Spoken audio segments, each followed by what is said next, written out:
Assalamualaikum warahmatullahi wabarakatuh.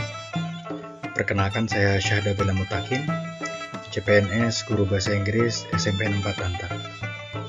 Pada kesempatan ini saya akan menampilkan tugas individu 1 Learning Journal Agenda 2 Latsar CPNS Angkatan 30 tahun 2021 dengan materi Etika Publik.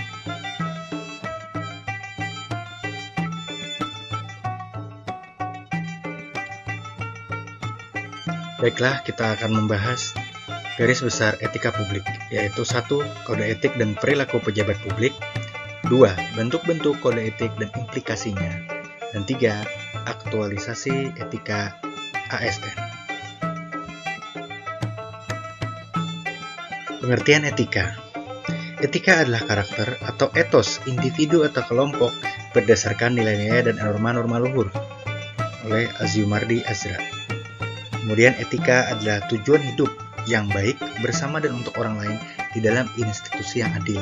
Rekor 1990.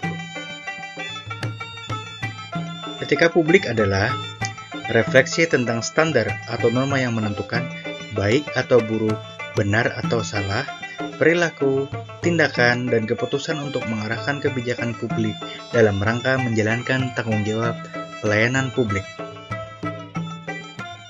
Integritas publik menuntut para pemimpin dan pejabat publik untuk memiliki komitmen moral dengan mempertimbangkan keseimbangan antara penilaian kelembagaan, dimensi-dimensi pribadi, dan kebijaksanaan di dalam pelayanan publik. Oleh Haryo Moko, filsuf atau dosen tetap Universitas Sanata Dharma Yogyakarta. Kode etik yaitu peraturan yang mengatur tingkah laku dalam suatu kelompok khusus. Sudut pandangnya hanya ditunjukkan kepada hal-hal prinsip dalam bentuk ketentuan-ketentuan tertulis. Prinsip aparatur sipil negara pasal 3. Yang pertama, nilai dasar. Yang kedua, kode etik dan kode perilaku. Yang ketiga, komitmen, integritas moral, tanggung jawab dan pelayanan publik. Yang keempat, kompetensi yang diperlukan sesuai bidang tugas. Yang kelima, kualifikasi akademik. Yang keenam, jaminan perlindungan hukum dalam melaksanakan tugas. Dan ketujuh, profesionalitas jabatan. 15 nilai-nilai dasar etika publik. Undang-Undang ASN Pasal 4. 1. Memegang teguh ideologi Pancasila. 2. Setia dan mempertahankan Undang-Undang Dasar Negara Republik Indonesia tahun 1945 serta pemerintahan yang sah. 3. Mengabdi kepada negara dan rakyat Indonesia. 4. Menjalankan tugas secara profesional dan tidak berpihak. 5. Membuat keputusan berdasarkan prinsip keahlian. 6. Menciptakan lingkungan kerja yang non-diskriminatif. 7. Memelihara dan menjunjung tinggi standar etika luhur. 8. Mempertanggungjawabkan tindakan dan kinerjanya kepada publik. Kemudian 9. Memiliki kemampuan dalam melaksanakan kebijakan dan program pemerintah. 10. Memberikan layanan kepada publik secara jujur, tanggap, cepat, tepat, akurat, berdaya guna, berhasil, dan santun. 11. Mengutamakan kepemimpinan berkualitas tinggi. 12. Menghargai komunikasi, konsultasi, dan kerjasama. 13. Mengutamakan pencapaian hasil dan mendorong kinerja pegawai. 14. Mendorong kesetaraan dalam pekerjaan. Dan terakhir 15. Meningkatkan efektivitas sistem pemerintahan yang demokratis sebagai perangkat sistem karir. 12. Kode etik dan kode perilaku ASN. Undang-Undang ASN Pasal 5. 1. Melaksanakan tugas secara jujur, bertanggung jawab dan berintegritas tinggi. 2. Melaksanakan tugasnya secara cermat dan disiplin. 3. Melaksanakan tugas sesuai dengan peraturan perundang-undangan yang berlaku. 4. Melayani dengan sikap hormat, sopan, dan tanpa tekanan. 5. Melaksanakan tugas sesuai dengan perintah atasan sejauh tidak bertentangan dengan peraturan perundang-undangan dan etika pemerintahan. 6. Menjaga kerahasiaan yang menyangkut kebijakan negara. 7. Menggunakan kekayaan dan barang milik negara secara bertanggung jawab, efektif, dan efisien. 8. Menjaga agar tidak terjadi konflik kepentingan dalam melaksanakan tugasnya. 9. Memberikan informasi secara benar dan tidak menyesatkan kepada pihak lain yang memerlukan informasi terkait kepentingan dinas. 10. Tidak menyalahgunakan informasi internegara, tugas, status, kekuasaan, dan jabatannya untuk mendapat atau mencari keuntungan atau manfaat bagi diri sendiri atau orang lain. 11. Memegang teguh nilai dasar ASN dan selalu menjaga reputasi dan integritas ASN. Dan 12. Melaksanakan ketentuan peraturan perundang-undangan mengenai disiplin pegawai ASN.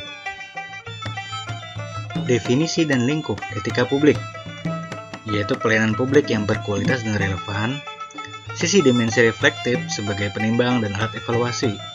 Modalitas etika jembatan antara norma moral dan tindakan faktual. Yang fokus utamanya adalah pelayanan publik. Etika publik menurut dimensi kualitas pelayanan publik. Moral dalam etika publik menuntut lebih dari kompetensi teknik karena harus mampu mengidentifikasi masalah-masalah dan konsep etika yang khas dalam pelayanan publik.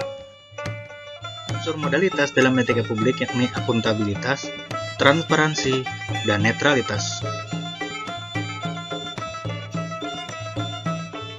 Dimensi tindakan integritas publik.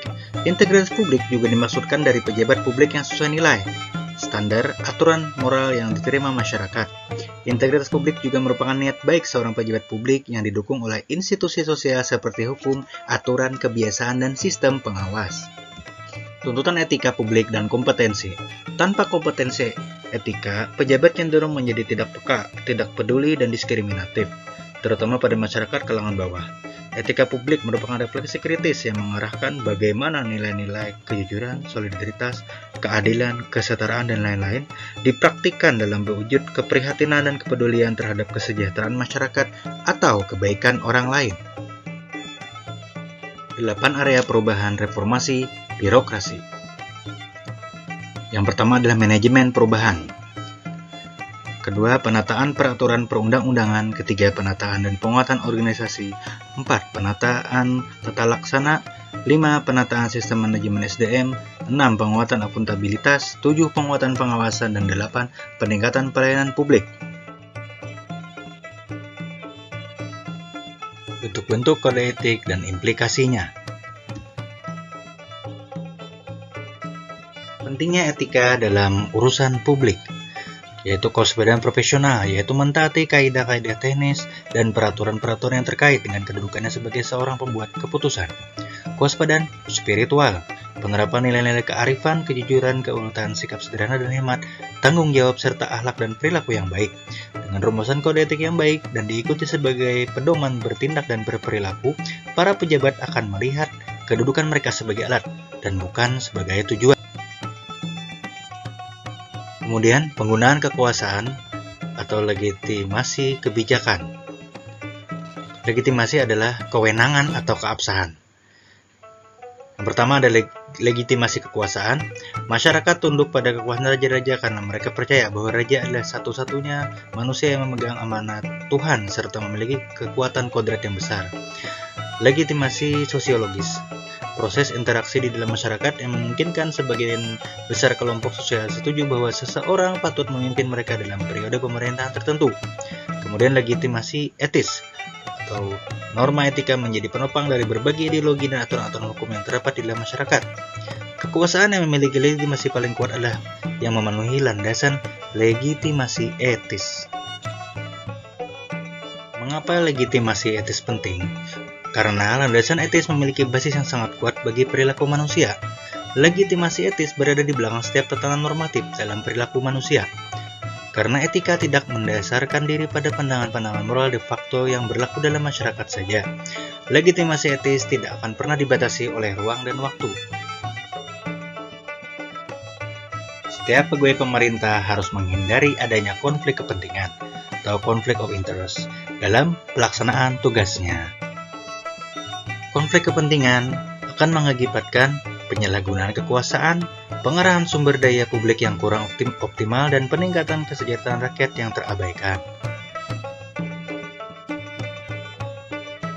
Bentuk perilaku konflik kepentingan, yaitu aji mumpung, loyalitas ganda, menerima atau memberi suap, pemanfaatan informasi rahasia, menyalahgunakan pengaruh publik, dan pemanfaatan fasilitas organisasi atau lembaga untuk kepentingan pribadi.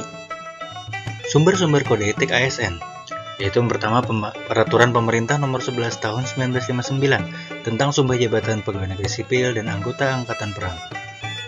Kemudian Peraturan Pemerintah Nomor 21 Tahun 1975, yaitu tentang Sumpah Jabatan atau Janji Pegawai Negeri Sipil. Kemudian Peraturan Pemerintah Nomor 30 Tahun 1980 tentang Peraturan Disiplin Pegawai Negeri Sipil. Kemudian Peraturan Pemerintah Nomor 42 Tahun 2004 tentang Pembinaan Jiwa Korps dan Kode Etik Pegawai Negeri Sipil. Selanjutnya, Peraturan Pemerintah Nomor 53 Tahun 2010 tentang Disiplin PNS. Dan terakhir, Peraturan Pemerintah Nomor 5 Tahun 2014 tentang Aparatur Sipil Negara (ASN). Demikian yang dapat saya sampaikan pada Learning Journal dengan materi Etika Publik, Agenda 2 Latsar CPNS Angkatan 30 tahun 2021. Salah dan khilaf mohon maaf. Wassalamualaikum warahmatullahi wabarakatuh.